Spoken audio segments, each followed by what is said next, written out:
There is a certain kind of person who, without warning, goes silent. They were in your messages yesterday. Present, engaged, even funny. And then nothing. No fight, no explanation, no dramatic exit. They just slowly stop responding, stop showing up, stop being there. Most people assume they lost interest, or got busy, or simply didn't care enough to stay. But that's not what's happening. The psychology behind this pattern is one of the most misread things in human behavior. And by the end of this video, you'll understand exactly what it means about you, about the people around you, and about why going still feels like the only option when the alternative is unbearable. This usually starts early, in a home where being too much, too loud, too emotional, too needy had consequences. Not always dramatic consequences. Sometimes it was just a parent who got distant when you cried. A house where tension was managed through silence. A childhood where you learned, without anyone teaching you, that shrinking kept you safe. Neuroscientist Stephen Porges, through his research on polyvagal theory, described how the nervous system has a third response beyond fight or flight. It shuts down. It withdraws. It goes quiet to avoid a threat that feels too large to confront or outrun. In children, this becomes a strategy. In adults, it becomes a pattern so automatic you don't even notice you're doing it. Your nervous system isn't broken. It's calibrated. It learned the rules of your earliest environment, and it's still running them long after the environment changed. The first sign is that you don't end things. You fade. There's no confrontation. No, this isn't working for me. You just slow down. Replies get shorter. Timing stretches. You're still technically there, but less of you shows up each time.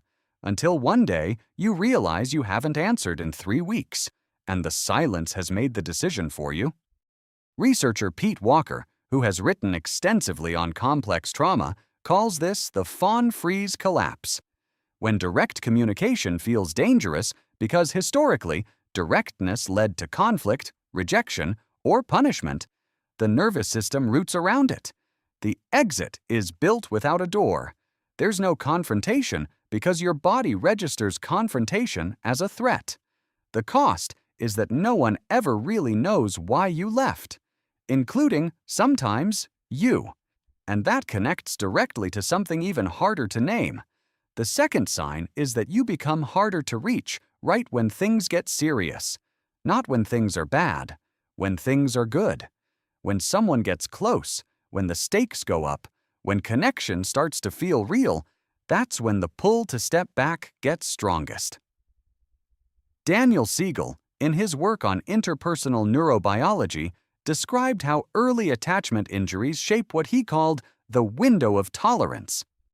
When closeness was paired with unpredictability, love followed by withdrawal, warmth followed by tension, the nervous system flags intimacy itself as a risk.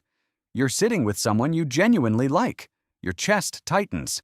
Something in you starts looking for the exit, not because of anything they did, because getting close means something can be lost. And losing something you allowed yourself to need, that's a pain your body has been trying to prevent for years.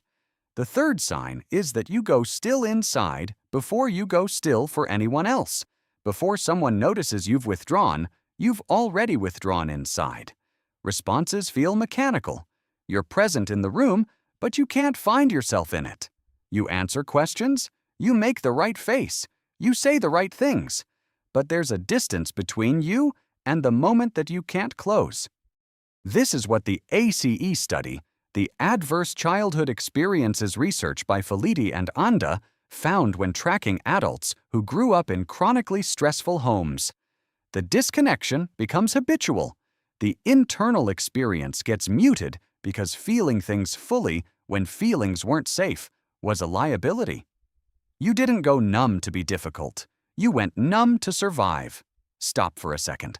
Everything you've heard so far, the fading, the retreat when things get close, the internal disappearance. None of this is a personality flaw. None of it is you being cold or avoidant or incapable of love.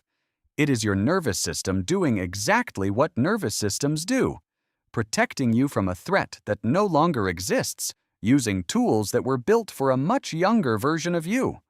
The fourth sign is that you feel trapped between wanting connection and needing an exit. You want to be there. You're not ambivalent about the people in your life. But at a certain point, mid-conversation, mid-relationship, mid-moment, something locks. You can feel both things at once, pull and retreat, warmth and shutdown. And the shutdown usually wins, not because you chose it, but because the nervous system is faster than the decision. John Bowlby called this the anxious avoidant bind, wanting closeness and dreading it at the same time.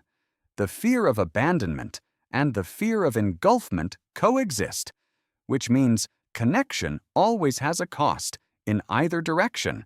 You can never fully rest in it. The exhaustion of that, the loneliness of that. Most people who love you have no idea it's happening.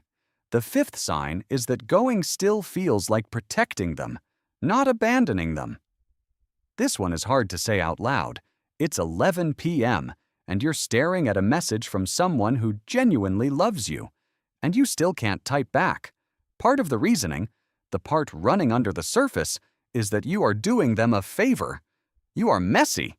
You are inconsistent. You are difficult to hold. Better to be gone than to be a problem they didn't ask for. Gabor Mate, in his work on trauma and connection, described this as the adaptive strategy of the wounded self. Withdraw before the rejection can happen. The logic makes complete sense to the part of you that built it. That part of you was a child who needed to be loved by people who sometimes couldn't. The cost is that the people who stay, the ones who would not have left, never get the chance to prove it. The sixth sign is that silence is not emptiness for you. It's where you live. When you're alone and quiet, something settles. Not loneliness, peace. The social world is loud and demanding and constantly reading you. Silence asks nothing. Going still, even just for a day or a week, lets your nervous system come off alert. Elaine Aron's research on sensory processing sensitivity found that highly sensitive individuals have a nervous system that processes environmental input more deeply than average. Social performance is genuinely more taxing. The need to recover is not preference. It's physiological. You weren't built for less connection. You were built for quieter versions of it. And nobody told you that was allowed. When you put all of this together, something becomes clear. You go quiet because closeness carries a cost your nervous system learned to dread long before you were old enough to name it. Because connection was paired with unpredictability. Because silence was the only room in your early life where nothing could go wrong. You are not cold. You are not flaky. You are not someone who doesn't care. You are someone whose body learned to exit before being exited. Someone who mastered invisibility not out of indifference, but out of an older, more exhausting kind of hope. You are allowed to take up space without going still inside it. You are allowed to let people stay without waiting for them to leave. You are allowed to be hard to read and still worth figuring out. Drop a comment and tell me which sign felt most like you. Not which one you've seen in someone else. Which one made you pause?